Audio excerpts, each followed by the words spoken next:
フィッシャーズシュウクです。生です。元木なほ。2023年いい走り出しです。確か覚えてる？今年こう始まってさ、ニュースになってるこにもう100分間鬼ごっこ。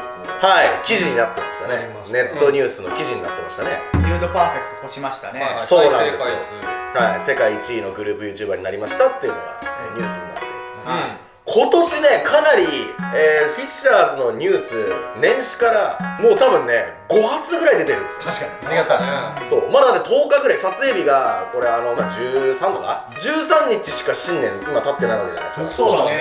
それなのに半分ぐらいニュース出てるんですよ。確かに。すげえな。いや普通にやばくない？確かにやばい。今日の、動画はですね、この動画であなたたち今年2023年にあったことを話して一番早くニュースになったやつが勝ちというタイトル。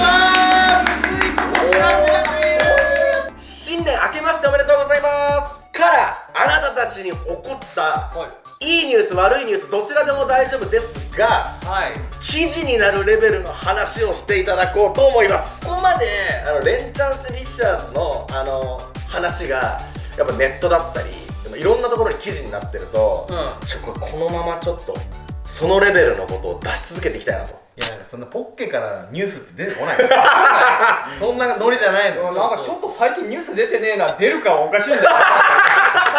2023年になって100分間鬼ごっこ100分間鬼ごっこ開催がまずニュースになったんですよ。で100分間鬼ごっこで視聴者が参戦してなんとスペシャルモンスターはあの人ってニュースになってる。でデュードパーフェクトをフィッシャーズが越したっていう世界一位のグループ YouTuber になったぞっていうので1個で1000万の、ポケガ福袋がシールド買いましたよっていうあれもニュースになってる。はい。はちなみになんですけど、はい今日の朝僕新聞に一応載ったんですよ。なんからしいね。はい、えフィッシャーズのシルクロードが YouTube について喋るっていうのが新聞の記事になってて、あだから本当にほぼほぼ毎日ニュースになってるんですよ。リアムサウンドテックさんのニュースだと、フィッシャーズメンバーが集まって編集する動画が好評。あ、あセカンダリ出したのしかも。そうセカンダリのやつニュースになってるわ。あそう俺らの編集作業のやつがこれぞ YouTube トップ YouTuber の姿みたいな感じでネット記事にしてもらってるんですよね。いやありがたいね。そうだよ。ドテネの再販もニュースになってあ、そうですね。お金組そうお金組が店頭に並びますよっていうのを、ね全国展開します。はいそれもね全部なってますね。ありがてえ。まあでもやっぱ再生回数がやっぱねジルさん超えたっていうのも結構いろんなところで取り上げてもらえてるね。そうなんですよ。台湾のコラボ運動会がはいちょうど公開されて向こうでいっぱいニュースそうですね。俺らが台湾行った理由がそれなんですよ。そう言わなかったけどね。そうで台湾の本当にいろんなカリスマの YouTuber だったりテレビタレントの人が出てる運動会にこの間ねちょっと参加してきて、ね日本代表で日本代表で行かせてもらってそれもね台湾だったらマジテレビより見られてるってぐらい、ねとんでもなくでかい規模でやってる、YouTube の動画なんですよ、それにこの間出てきましたよ。はいめちゃめちゃニュースになってる確かにいや今やばくない？調子いい。13日しか経ってないけど、なんかそう半分ぐらいニュースになってんだよ。そういうこと。ちなみになんですけど、はこう言ってる僕めちゃくちゃ大きいニュースちゃんとあります。死にかけましたって話です。また年始から。はい、また生きてるよ。それをね一応持ってきてはいるのでちょっと皆さんのニュースも知りたいなという。なるほど。もしかしたらこの動画きっかけに同日ではあるけど別のニュースみたいなナホのニュースもさ出て、俺のニュースも出て元木もダーマオみたいな一日にずっと俺らのニュースが回ってるみたいな日があるかもしれないじゃん。ということでちょっとね皆さんの、ニュースを聞けたらいいなと思いついた人というか、あるよって人はここに来てニュースのお時間ですって言ってから自分でこういうことが起きましたって発表して自分の席に戻ってそれについて喋る。自分のニュースをアナウンサー形式で言うの。そういうことです。キャスターって自分の話しないよね。そうですね。そう今日は自分でその話をしていい。この目的は記事にすることです。はい。それレベルの話が話せる話は結構あるけど。よし記事を作ろうレッツスタートじゃあ僕ちょっとニュースです。2023年シルクロードはあることに気づきました。プチ炎上してました。俺もねプチ炎上したのをなんかこの間知った。それどこで SNS、TikTok とか Twitter とかあるわけYouTube です。 YouTube？あ、これ見てるけど。じゃあ分かった。人のチャンネルのパターンだこれ。いや自分です。ロードシルク？そうです。僕財布なくしたんですよ。ああ、してた。で財布なくしてその後拾ってくれた方がいて、拾ってくれた方の元に行って謝礼を渡すって動画撮ったんですよ。挨拶しに行ってた。挨拶しに行くって動画撮っ言てってた。ですごいいいご家族でもう謝礼なんかいりませんみたいな、全然大丈夫大丈夫みたいなことを言ってくださって、その時俺片手にカメラ持ってて「すいませんありがとうございます」っていろいろとこう喋ってて、まあ撮影してるのもあってで本当にいいですって言われたの。だから俺そこで一回引き下がっちゃったんですよ。夜もそんなに早い時間帯ではなく、まあちょっと眠くなるのもあるし子供もいたから、これはちょっと俺もう一回下がろうと思って下がったんですよ。でそれをそのまま動画にしたんですよ。そしたら「いやお前謝礼金払えや」と。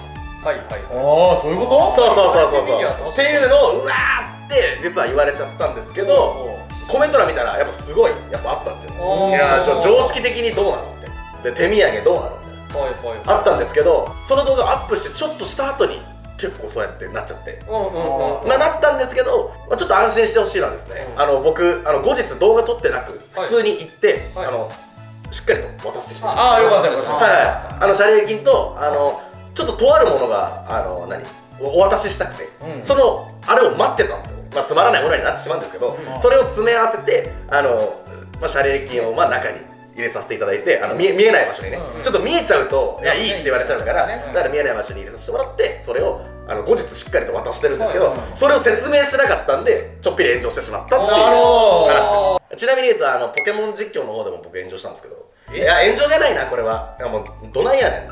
一人目のジムリーダー楓を無言でぶっ倒してしまう。おおいい楽しく倒せそこのデータ破損したんですよ。なんか見ててもあれ気づいたらぶっ飛んでんな場面がって思ったんだよ俺も。そうなんですよ。データが破損してしまってその部分がないんですけど、でちなみに僕明日それの謝罪動画を上げます。謝罪動画。楓をぶっ倒してすいません。楓さんすみませんって。ちょっと炎上したのと謝罪動画が上がりますっていうご報告でございます。なるほどね。僕の中のニュースです。なので皆さん心配かけた方とかいると思うんで本当に申し訳ございませんでした。しっかり映像外でいろいろとそう説明不足だったんですいませんでした。じゃこれは話そうかな。はい。これもう多分みんなメンバー分かってる。ああオッケーオッケー分かった。ニュースの時間です。なおです。この度私フィッシャーズの超大型企画の撮影を無事に終えました。年末に予告していた、ちょっととある大型企画、いや超大型企画ですね、かなり、予算もかかってますし、そしてとても超豪華な、クリエイターさんだったりとか、芸能人の方々だったりとかガタガタお前だよ。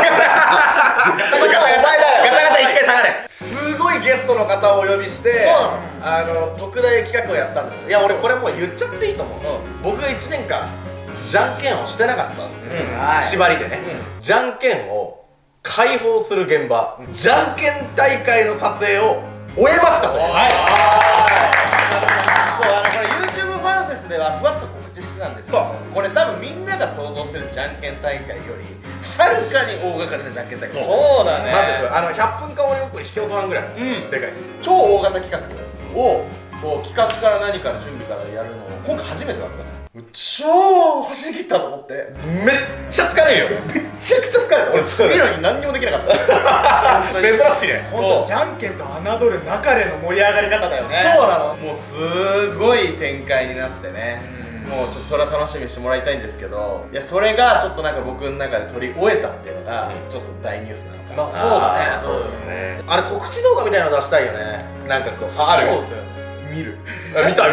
お、これはもうちょっとしたらチャンネルに出そうと思ってるんですけど。じゃあそれはもしかしたらニュースになるかもね。ねえ、これ近日告知動画公開告知。そう、こうマトリオシカみたいなやつですけど、涙が出るぐらいの物語だった。いや本当にすごかったよ。すごかった。撮影をテレビ局を借りてやってるんですそうよ。なんですよ。テレビ局を借りて YouTube の撮影したんですよ。しかもフィッシャーズチャンネル。そうなの。どっかのチャンネルに出るとかじゃなくて、本当うちの動画にだけのためにお借りしました。とんでもないですよ。そう。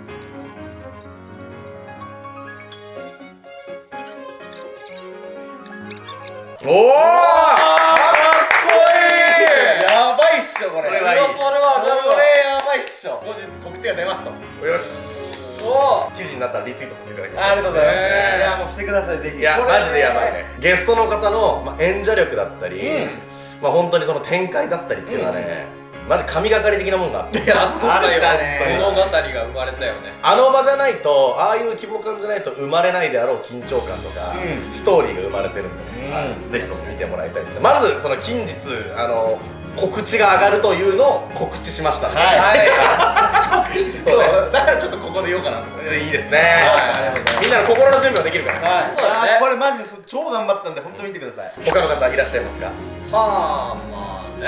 じゃあ強いか分かんないけど、じゃあちょっと行きます。おお、行きましょう。逆に言えばね、セカンダリみたいにみんなで編集してることですらこうやってニュースになったりもするから、何がニュースになるか分かんない。何がニュースになるかわからないんで。ニュースのお時間です。ダマです。私事ですが、この度数年ぶりに自宅で一人で動画を撮り編集をいたしました。確かに。いや、それはニュースや。初めて知るんじゃないみんなも。柴犬飼ってたんだって。そういや、俺も忘れてた。俺たまにツイッターで犬の写真パッてあげることあるんだけど、俺のツイッターみたいな人は絶対知らないのよ。知らないね犬飼ってるってこと。ダーマが一人で撮影して編集したのってあれもう8年前とかじゃない？だってシルクまだ実家にいたもん、その時。そう。なんか横になって寝そべってる動画だった気がするよね。そうベッドでホタテの貝肝を食いながらそれコーヒー牛乳飲んでラブライブの DVD を説明する。喋りめっちゃ変わってた。間違いない。なんかね YouTuber になってた。そう。あの時は怠惰な A 君だったんだ。今回俺動画見てオープニングから喋りのトーン変わったな。そうスイッチがオンになってたんだよ。でもやっぱ自分的にはまだまだなんだよな。いいね。ちょっとお名前だったりなんかちょっと詳細なことを教えてくれよ。うちの柴犬がそのメスのきなこっておなごなんだ。そうで5歳なんだよ今。5歳。そう5歳なんだけどザカオ中学校ぶりだって嘘ついてて、ツイッターで懐かしい中学校ぶりだって言ってた。その頃いないよ。いないよ。会ったことないと思う。あれあいつやっぱアホやな。部屋がきなこの部屋があったね。そうそうそう。俺マジで初めて知ったもんね。俺久しぶりのねダーマでのソロ動画で、しかも実家なんて映ったことほぼないから。そうだね。だし実家ってさ、メンバーみんなね変わったりとかどっか行っちゃったりしてるからさ。そうだね。ダーマぐらいじゃない？あ、そうだね。確かにね。引っ越してないもんね。あの時のなんかママの姿をちょっとお届けできたかなっていう感じはあるね。ちょっと懐かしいって懐かしかった。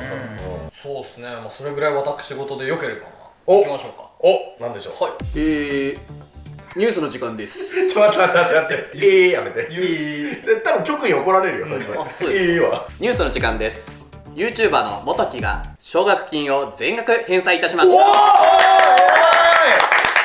あんまり金額の話とかしてなかったんですけど、やんわりお話しすると、僕実家がちょっとそんなに頼れない状態だったので、結構な額借りてたんですよ。実は僕2種類借りてて、でそのうちの1種類を大きい方全額返し終わったっていう状態なんですけど、全部合わせるとほぼ4桁万円いってるんですよ。それはでかいわ。初めて知った。でそのうちのもう半分以上というか、もうほぼ最後に今返済し続けてる残りの1個の方は利息みたいなのがつかないタイプなんで、ゆっくり返していこうかなと思ってて、利息がつくタイプの早く返したいやつはもううん百万ってあったんだけど、それはもう全額返済しましたっていう。素晴らしい。おめでとう。ほぼ完済。ワンパン加えれば最後の方も一撃で粉砕できるので、何と勘違いしてる。お前何と勘違いしてる。ワンパン加えればとか粉砕とか。ちょっと小づけば、俺にとってはずっとね、一個の壁みたいな戦いだったから、戦いだったから、ちょっと自分では言いにくいですけど、でもそういう戦いを経て、一つ大きなボスを倒しましたみたいな、そういうニュースですね。元木言ってたもんね、奨学金の話した時に。知ってるか？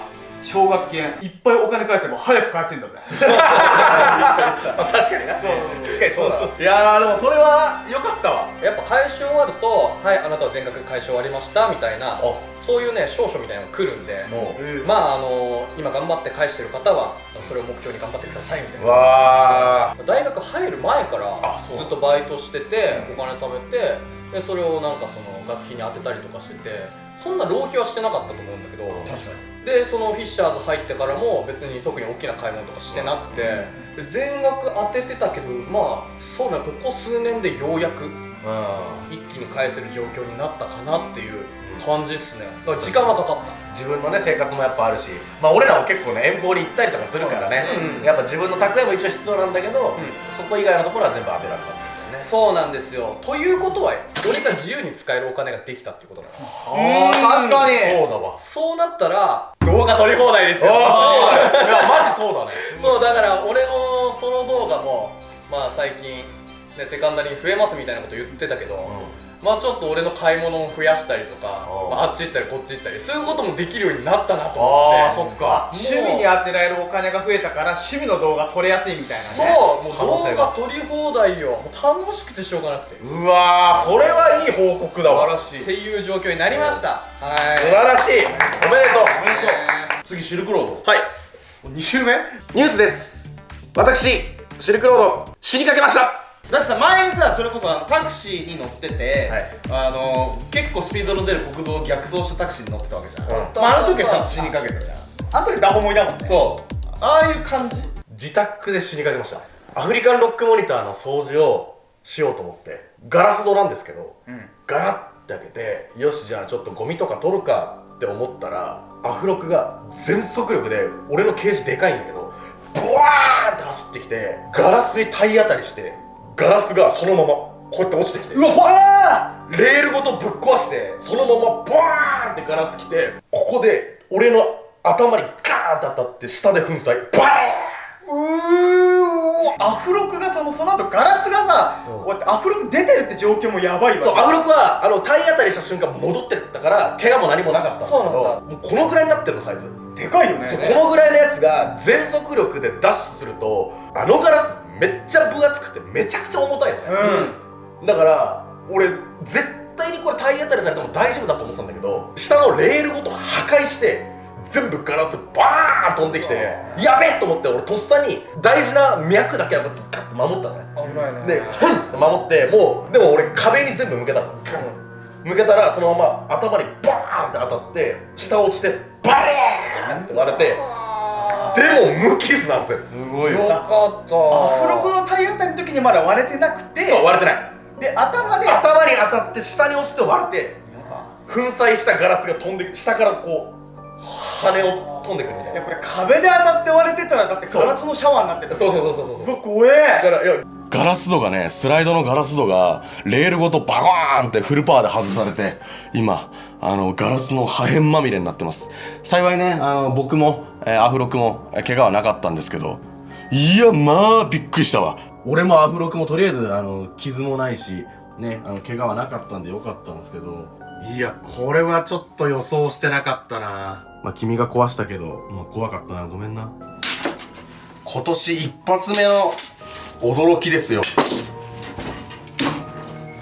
2つ行かれるとはな。レールが壊れない限りそうならないからさ。怪我ないのはどういうことなの？だから長袖着ててで一応ロングフードフードパーカーを着たのね。毛がないと毛がないの間違えてるの時あ怪我がないから俺そんなのそうシルク俺にボケた。俺怪我ないのよ。そうそう。ああそういうことね。棒がないのかな。おしゃれじゃない脱毛とかじゃなくて俺もだってさ確かに俺少ないけど傷編集してたんだよ、うんそしたら一瞬だけボカーンってでかい音して多分それシルクの部屋からだったんじゃないかな。ああ多分そうだ隣だもんね。でもその後すぐ静かになったから編集してると集中してるじゃん。あれ俺の聞き間違いかなと思ってそのまま戻っちゃったんだけど、シルクの家と近いからもしかしたらそのアフロクが突っ込んできた音を俺聞いてたかもしれない。ああじゃあそれだね。飛んできたやつで全部刺さったら血まみれになってたんだけど、一箇所だけ点があるんですよ。ここだけここだけその刺さったやつこれ以外ない。俺運持ってなかったらやばかったな。ほこれやばいよね。なんでシルクはいつも年始で死にかけんだろう。そうなんだよ。アフロクも全然無事でなんか何が起きたのみたいな顔してるんですけど、あーよかった。まあでもね子には罪はないんで、まあそうだね、まあね。よかったと。まあ子に何もなかったんでよかったんですけど、まあ自分の本当豪雨に助けられたな。本当だね。本当だよ。俺が見た時こんぐらいのサイズだったのにでかくなったな本当に。そうもうこんなんよ。しかもうちの子大きくなると落ち着くらしいんだけど、あの子ねずっと無邪気だよ。超元気だから全速力で追っかけてくるからシルクみたいだわ。そうそのパワーもあってちょっとレールごとねケージぶち壊すっていう予備のケージ、まあ結構大きなやつがあってそっちに今アフロクちゃんは引っ越してて、まあケージはちょっともう一回、まあ、補強とかねするしかないなっていう感じでございます。なるほどね。無事で何をどうよかったっす。とりあえずよかったっす。アフロクも僕も無事でございます。これ今どれぐらい撮ってる？わかんないけど。小1時間ぐらい撮ってますか、緊急速報です。元木の家のチリチリトマトカップヌードルがお湯を入れられてから約1時間経過いたしました。俺ね、ずっと気になってたの。いや、2人さ、後から来たじゃん。で、俺、元木と先にこの家行ったんだけど、元木カップ麺温めてて、よし、食べるかってタイミングで2人が来たの。ああ、そうなんだ。で、じゃあ撮影しようかって言って、ポチッと回ってからずっと気になったの。俺持ってくわ。こいつずっとここにおる。うーわ、揺れない。申し訳ございませんでした。いただきます。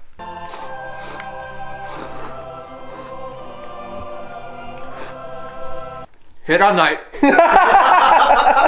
どこにスープあんだよ。動画見てくれてありがとう。セカンダリー、ツイッター、インスタグラム、おすすめ動画ここにありけり。チャンネル登録よろしく。せーの、ありゅー。よせ。まずいよ。今年の